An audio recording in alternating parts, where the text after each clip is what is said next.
say? What do you say about this? Right. It killed my children, man. And before we moved in there, the family beforehand was moved out of there for the same exact problem. And nobody told us this. And it roasted my two beautiful babies alive. Sibile, you have more for us on the tragedy in the Bronx that took the lives of two young sisters in their own apartment. I'm here in the Bronx on Hunts Point Avenue, right in front of a beautiful memorial for two sisters, 2-year-old Ibanez Ambrose and 1-year-old Scylee Ambrose, who were killed on Wednesday after a radiator explosion inside their home. I spoke to the girls' father, Peter Ambrose, one-on-one. Do you think it's the landlord's fault here? I don't know the landlord. I don't know.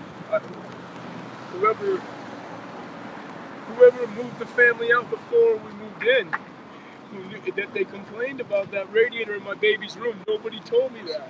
Nobody told me and my wife there was something wrong with anything. The family came from Maine to New York City in hopes of pursuing a career as musicians. There's been a huge outpouring of love and cash for the family. They set up a GoFundMe site.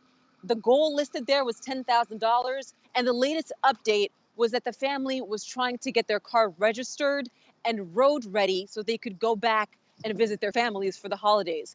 According to the New York Post, both parents are using methadone to treat drug addictions. I spoke to the Bronx borough president about that. Look, this is a couple right now that while most of us are buying gifts and wrapping gifts for our families and our children, they have to bury their two daughters. So I really don't want to comment on a couple at this moment. I also spoke to a local councilman who would like to introduce new legislation to prevent a similar tragedy from happening to any other family. First piece of legislation is requiring DHS a mandate that they have to inspect all radiators. It's my understanding that that is not part of the inspection checklist.